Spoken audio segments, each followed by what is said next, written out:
Hoy hablaremos sobre el tema mostrar compasión.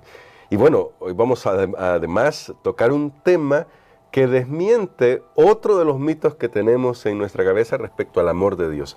Y agradecemos a Dios que hoy nos acompaña nuestro pastor Denis Perla, porque vamos a poder hacerle algunas preguntas sobre esto que tiene que ver con la compasión de Dios, y voy a adelantar de una vez con cómo Dios va a tratar con el mal al final. Así que vamos a orar pidiendo la dirección de nuestro Señor. Querido Padre, estamos muy agradecidos porque estamos aprendiendo muchísimo, pero reconocemos que nuestros preconceptos a veces no nos permiten aprender realmente lo que tú quieres enseñarnos. Sin embargo, aquí estamos para que tu Espíritu Santo ilumine nuestros corazones, nuestras mentes, nuestro intelecto. En el nombre de Jesús oramos. Amén. Amén. Para el día de hoy, Pastor Denis Perla, hablando de mostrar compasión, el tema que nos ocupa para hoy, me gustaría que nosotros ahora exploremos esta idea. ¿Cómo puede Dios mostrar compasión y sin embargo también en la Biblia, que ya lo vimos en las lecciones anteriores, mostrar su ira? Ya nos ha quedado claro lo que usted ha dicho y espero que sí para todos nuestros amigos. La ira es la respuesta de Dios, apropiada respuesta de Dios al pecado, es temporal y es importante este concepto para esto, pero ¿por qué para nosotros nos cuesta tanto compaginar compasión con ira? Bueno, creo que el asunto es que nosotros evaluamos desde nuestra perspectiva. Cuando en el ser humano hay ira, lo que llamamos está airada esa persona, realmente incluso suceden ciertos procesos bioquímicos en el cuerpo que hace que la persona se nuble, que no esté razonando. Bueno, se han hecho estudios de eso y cómo la capacidad de pensamiento se reduce cuando una persona está airada. Y entonces nosotros pensamos que eso es lo mismo que sucede con Dios, porque la ira del ser humano está llena de un enojo, está llena de deseos de venganza, de querer darle a la otra persona lo que se merece. El asunto es que todo eso no se aplica a Dios. Recordemos que en el caso de Dios, cuando la Biblia habla de la ira de Dios, es algo que nace siempre de su amor y su justicia. Yo tengo que volver a repetir algo que dije en la semana. El atributo esencial del carácter de Dios es el amor, no la ira. No es que Dios es una persona que está airada y de repente se acuerda que tiene que amar, o que Él ama y de repente me voy a enojar. No, simplemente recordemos, hay injusticia, el pecado ha causado tanto dolor, sufrimiento, tragedia.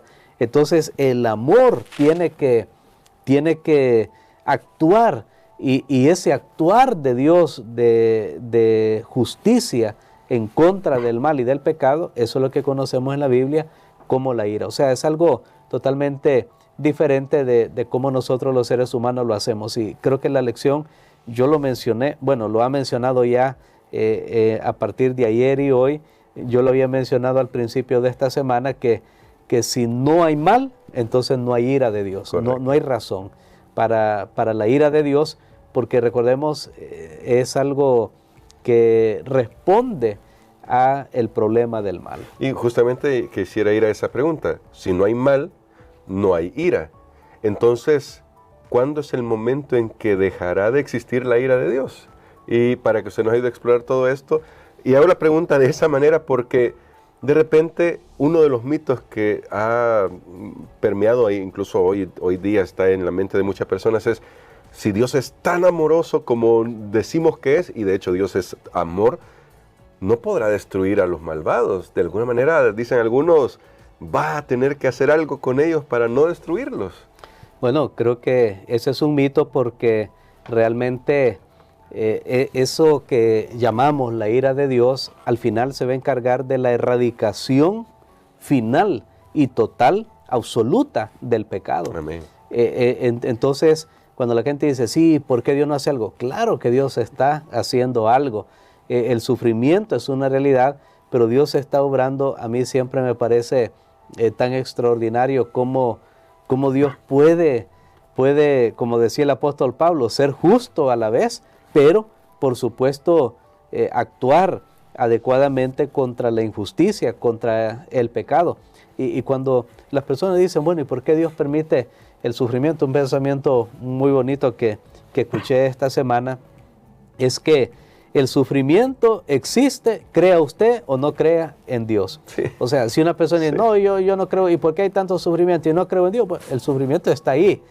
O sea, no se va a quitar por pensar que Dios no existe. Claro. Pero ¿qué diferencia hace pensar que Dios existe?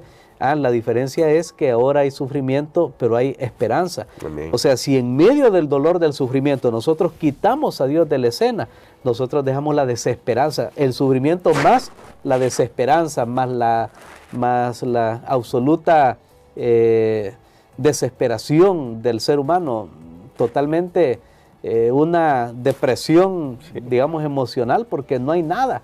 Sin embargo, cuando tenemos a Dios, sabemos que Dios está actuando y recordemos, Dios no quiere, y esto es algo que la Biblia hace bien claro. Dios tomó mucho tiempo, bueno, de hecho la próxima semana vamos a estar estudiando esto. Dios no desea destruir al ser humano, ha dado oportunidad, ha perdonado, ha dado amplio margen para que las personas podamos arrepentirnos. De hecho, ¿por qué Cristo no ha venido? Que esa es la gran pregunta de muchos. Bueno, yo desde que estaba pequeño escuché que Cristo venía, ya se dijo desde tanto tiempo y no viene.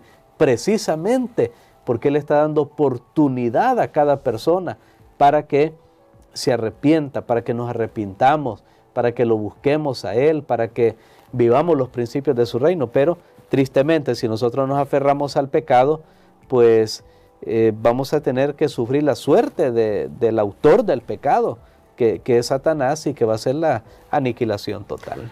Y eso también me lleva a otra pregunta que se explora en nuestra lección, y es el tema de la venganza. Nosotros los seres humanos, cuando hay una injusticia, pues claro que queremos tomar acción y especialmente cuando es contra nosotros mismos, venganza.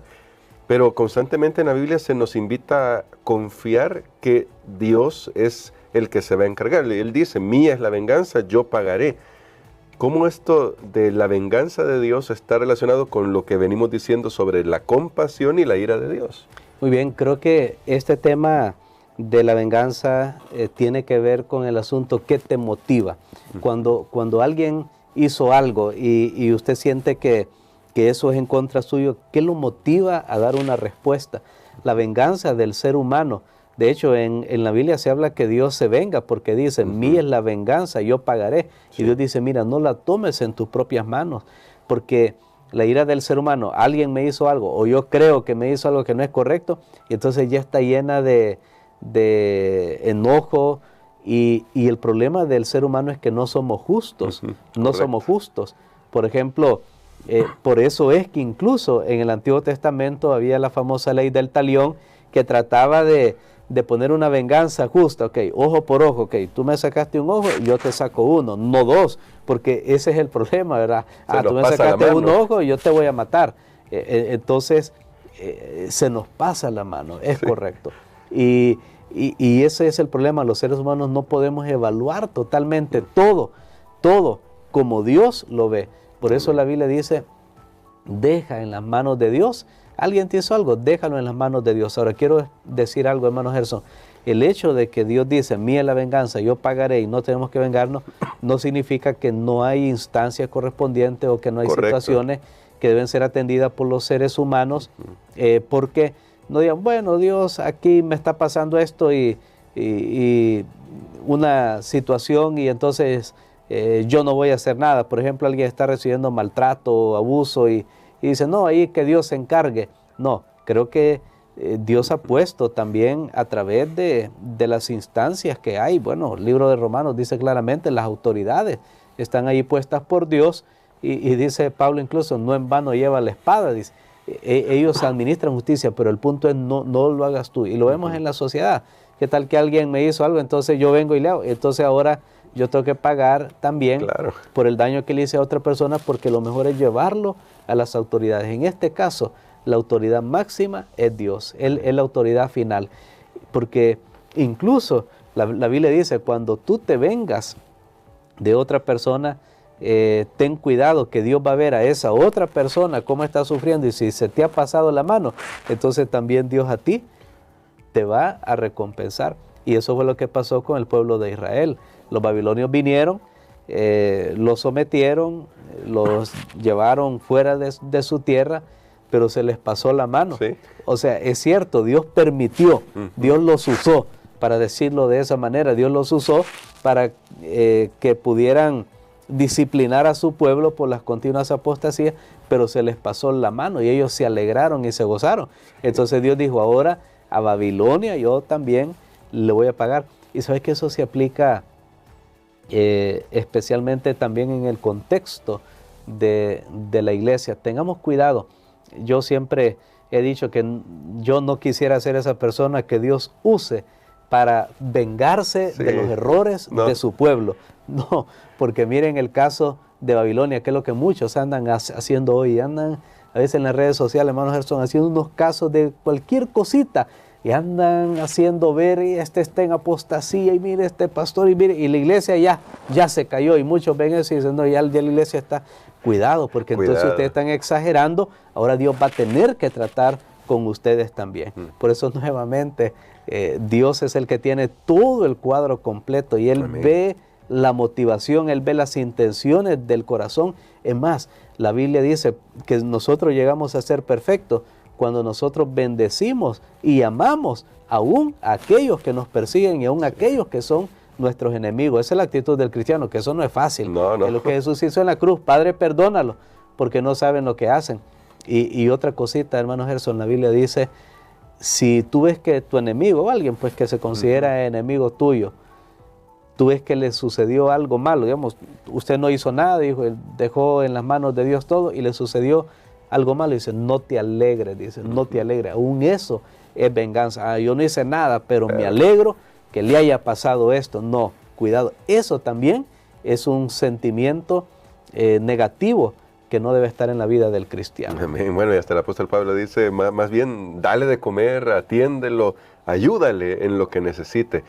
Pastor, me gustaría que hoy orara por nosotros para que podamos permitirle al Señor que su Espíritu nos ayude a tener esta claridad en cuanto a la compasión, el sentido de justicia, que como ya decíamos, no es que se va a perder, pero aprender a confiar que Dios está al control y Él va a dirimir en su juicio en el momento oportuno lo que tenga que dirimir.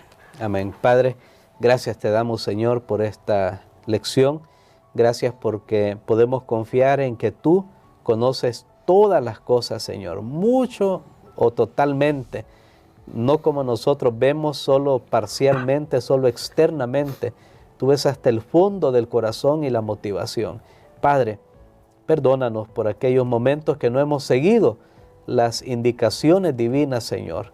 Perdónanos cuando tratamos de compensar a las personas de acuerdo a lo que nos han dado, cuando tratamos de hacer lo que nos han hecho.